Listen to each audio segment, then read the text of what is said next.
మంచి ఆరోగ్యం కోసం ఏ ఆహారాలు తినాలి, ఏ ఆహారాలు తినకూడదు, ఈ విషయాలు తెలుసుకోవడం ఎంత ముఖ్యమో, ఎంత తినాలి ఎంత తినకూడదు అన్న విషయాలను తెలుసుకోవడం కూడా అంతే ముఖ్యం.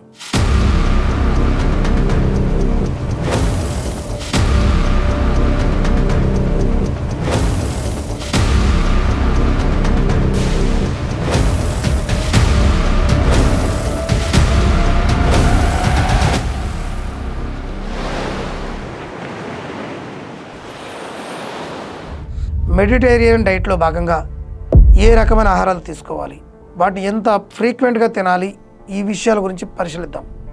ఇక్కడ ఫ్రీక్వెన్సీ అంటే ఏ ఆహారాలు ఎక్కువ సార్లు తినాలి, ఏ ఆహారాలు తక్కువ సార్లు తినాలి, దీన్ని మనం ఫ్రీక్వెన్సీ అనుకోవచ్చు.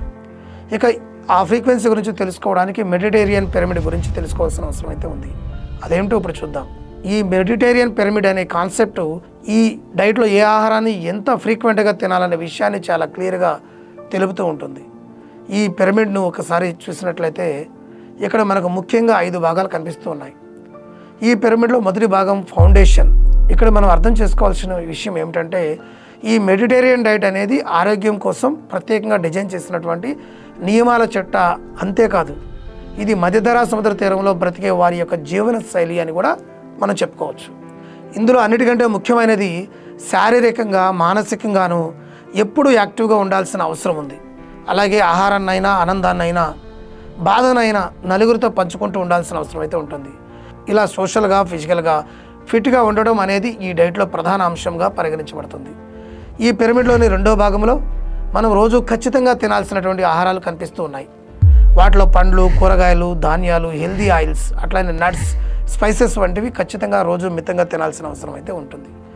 అలాగే ఈ పిరమిడ్లో మెడిటేరియన్ డైట్ ప్రకారం వారానికి కనీసం 2 నుంచి 3 సార్లు తినాల్సిన ఆహారాలు మనకు కనిపిస్తూ ఉన్నాయి. ముఖ్యంగా ఈ డైట్లో భాగంగా చేపలను అలాగే సీ ఫుడ్స్ను వారానికి 2 నుంచి 3 సార్లు అయినా తీసుకోవాల్సిన అవసరం ఉంటుంది. ఈ పిరమిడ్లోని 4వ స్థానంలో మనకు పాల ఉత్పత్తులు, గుడ్లు అలాగే చికెన్ వంటివి కనిపిస్తూ ఉన్నాయి. అంటే వీటిని మితంగా తక్కువ మోతాదులో అప్పుడప్పుడు తీసుకోవాల్సిన అవసరం అయితే ఉంటుందని మనం అర్థం చేసుకోవాలి. అలాగే ఈ పిరమిడ్లో మనకు చివరగా స్వీట్స్, మాంసం కనిపిస్తూ ఉన్నాయి.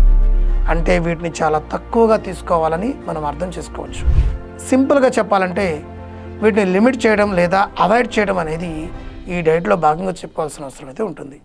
ఈ పిరమిడ్ని బట్టి మనం రోజు ఏ రకమైన ఆహారాన్ని ఎంత ఫ్రీక్వెన్సీలో తీసుకోవాలనే విషయం మనకు అర్థమవుతూ ఉంది. ఈ పిరమిడ్లో ఉన్న ఫ్రీక్వెన్సీలో మనం చెప్పుకున్న ఆహారాలను రోజు తినేలా ప్లాన్ చేసుకోగలిగితే మనం కూడా ఈ రకమైన డైట్ని ఫాలో అయ్యే అవకాశం ఉంటుంది. ఆహార విధానాలతో పాటు జీవన విధానాన్ని కూడా ఎప్పటికప్పుడు చెక్ చేసుకుంటూ ఉండండి. అనారోగ్యాలకు చెక్ పెట్టండి. Thank you.